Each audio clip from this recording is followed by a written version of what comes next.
At 04:52 a.m., September 14, 2025, the Su-24 bomber call sign Silver Wolf flies so low its radar altimeter blares a piercing warning, every gust threatening to slam the 43-ton jet into the Russian countryside. But any higher and he becomes a Christmas light for the most advanced air defense system Russia has ever built, the S-400 Triumph.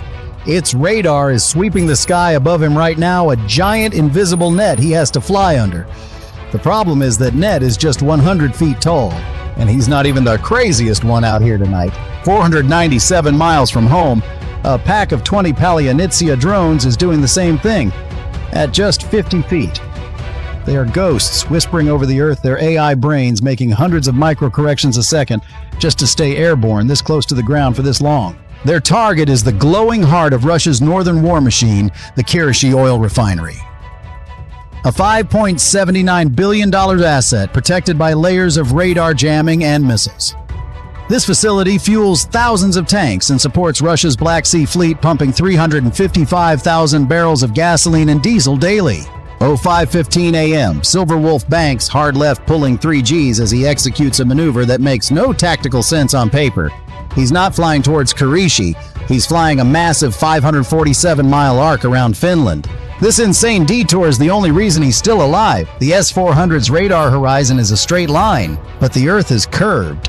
He's not just hiding himself, he's hiding his cargo, 4 550-pound AASM Hammer smart bombs aimed at the refinery's heart, and 2 AGM-88 HARM anti-radiation missiles designed to tear out the S-400's eyes if it ever sees it.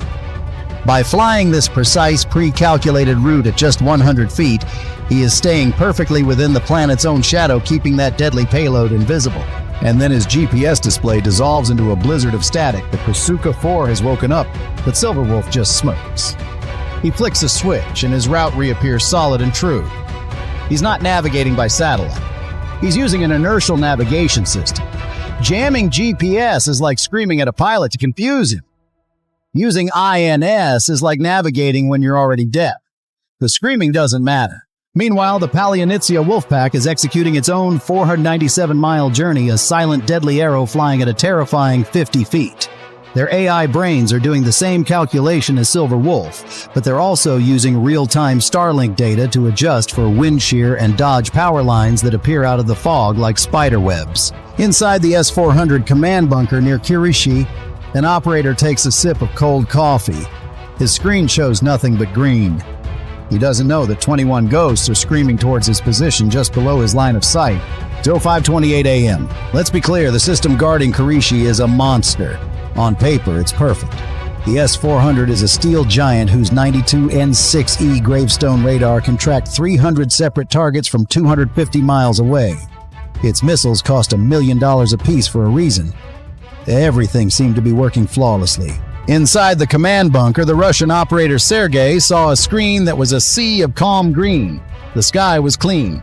But what Sergei didn't know, what his billion-dollar system couldn't tell him, was that the attack wasn't coming from the sky.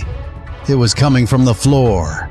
20 Palyannitsia drones were currently gliding under his radar beam, exploiting the one enemy no Russian engineer could defeat: the curvature of the Earth. It's like trying to spot a mouse by staring at the ceiling. This was a fatal oversight. The even bigger problem was the S-400 had another secret, a flaw hard-coded into its DNA. It's an incredible piece of technology capable of calculating hundreds of intercept trajectories simultaneously. It can count, but only up to 300. So what happens when you throw 301 problems at a machine that can only solve 300? Ukraine was about to find out. 05:32 a.m. The Russian operator's screen explodes. Hundreds of phantom contacts flood his display simultaneously. This is the moment the decoy drones execute their primary function. They've just spoofed more targets than the S-400's brain is physically designed to handle, and the S-400 reacts. Its automated defense protocol fires a volley of million-dollar missiles desperately chasing ghosts. But this is the fatal flaw in its design. By screaming at the top of its electronic lungs to target the decoys, the S-400's radar pulses like a blazing beacon, screaming its position across the Russian night. 50 miles away, Silver Wolf's cockpit confirms it. His warning receiver isn't chirping, it's a solid wall of sound. He has a lock. He fires 2 AGM-88 HARM missiles. They don't need to see the S-400. They just follow the noise accelerating towards the radar source at over Mach 2. And in this precise window of chaos, as the giant is blinded and deafened, the 10 real killer drones cross the final perimeter. They are now inside the fence, and they are utterly invisible. 5:32:05 a.m. The harms are gone. For Silver Wolf, the next 90 seconds are the longest of his life. He is now just a spectator hurtling through the dark at Mach 1, waiting to see if the 2 missiles he just fired will succeed in tearing out the giant's eyes. His entire mission now hinges on that single event. While he waits, Phase 2 of his plan unfolds. 10 icons representing his killer drones detach from the main group and dive towards the refinery. Their mission to methodically destroy the local sensor towers and auxiliary radars, the refinery's eyes and ears before his own bombs arrive. But the Russians are not waiting to die. The Panzer S-1 operator, a professional in a storm of chaos, ignores the electronic blizzard from the dying S-400. His local radar locks onto the low-level threat. He acts. A stream of 30mm rounds tears a $50,000 drone to shreds. A second later, a missile takes out another. On his display, Silver Wolf sees 2 of his friendly icons just vanish. His plan was to blind the refinery's local eyes. The problem, the Russians are shooting his flashlights out one by one. His 20-second window to drop the bombs is about to open. But the room on the other side might not be as dark as he'd hoped. Everything now comes down to a brilliant white flash on the horizon. 05:33:35 a.m. A brilliant, silent flash erupts on the western horizon so bright it momentarily washes out Silver Wolf's night vision. The giant is blind. The 20-second window is open. Wolf is climbing, engaging target. He barks, hauling back on the stick. The Su-24 shudders violently, its engine screaming in protest as it claws for altitude. This is the ultimate gamble. He is trading the life-saving invisibility of low-altitude flight for the kinetic energy his bombs need to glide 43 miles to their target. It's a physics problem with a potentially fatal answer. He is intentionally making himself the single biggest, juiciest target in the entire Russian sky. But the Russian Hornets are not dead. The Panzer operator, his main data link, now a stream of dead static, is a trained professional. He does exactly what he's supposed to. He switches to his independent local optical and thermal sensors, and he sees it. A lone Su-24, its afterburners painting a perfect thermal bullseye against the cold pre-dawn sky as it climbs. It's the easiest shot he'll have all night. He gets a lock. Swarm, execute, escape, protocol, expend all. Silver Wolf commands his voice ice cold. This is the final desperate gambit. The surviving 8 killer drones instantly abort their mission of attacking the perimeter. Their new directive is simple: save the wolf. They rocket skyward, flying directly towards the Panzer system, their engines glowing white-hot on the operator's thermal scope. They have just transformed from scalpels into 8 incoming suicide missiles. The Panzer operator is now faced with the ultimate tactical dilemma: shoot the high-value bomber that's still miles away and climbing, or shoot the 8 angry fireflies that are about to slam into his position in the next 10 seconds. It's like choosing between the sniper a mile away and the guy running at you with a knife. He chooses survival. 05:33:50 a.m. As the Panzer's twin 30mm cannons swivel violently to shred the incoming drone swarm, filling the air with a hurricane of tungsten, Silver Wolf's targeting screen snaps to a perfect solid green. He has his solution. Bombs away! He grunts, feeling the 4 distinct heavy thunks as 200 pounds of munitions release from under his wings. The jet feels suddenly lighter, more agile. The moment the last bomb is clear, he shoves the stick forward into a brutal, gut-wrenching dive, pulling negative Gs as he throws the Su-24 back into the Earth's shadow. He leaves the fireworks display behind him, the fiery deaths of his drone shield buying him the precious seconds he needs to escape. 4 550-pound angels of death are now gliding silently through the stratosphere, their inertial navigation systems guiding them on a 43-mile journey. And the real show, the $579 billion finale, is about to begin. The battle for Kurishi was over. The execution had just begun.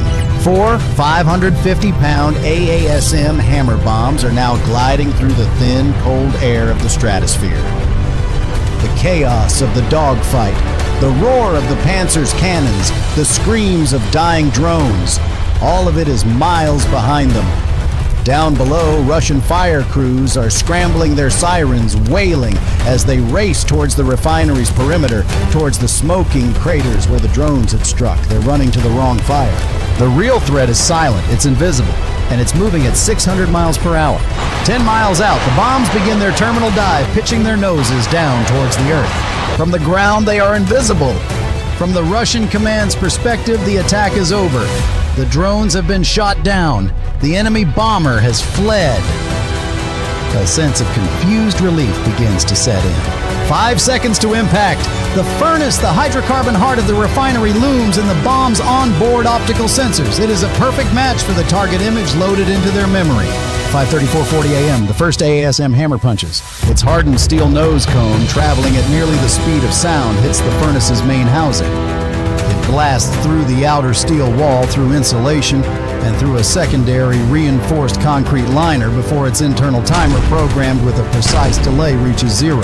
It is now inside the beast. The 550-pound warhead detonates. The initial blast generates an overpressure wave of 3,500 psi, turning steel and concrete into shrapnel. But this is just the primer.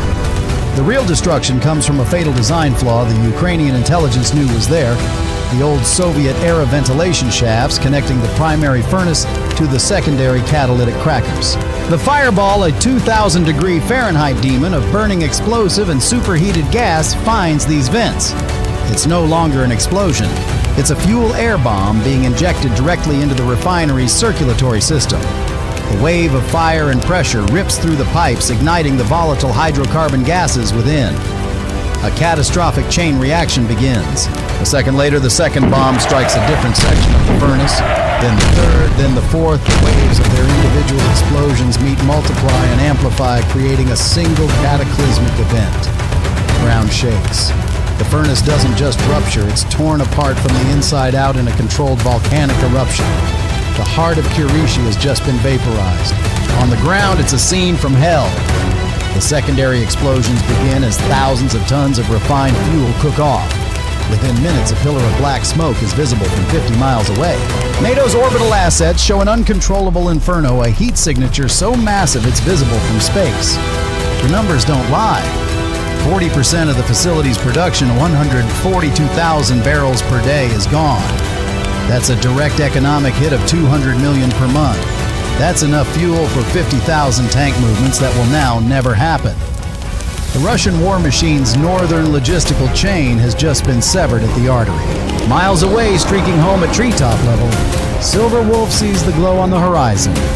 He has no idea of the full extent of the damage. All he knows is that his drone shield worked. He is alive, and his mission is complete.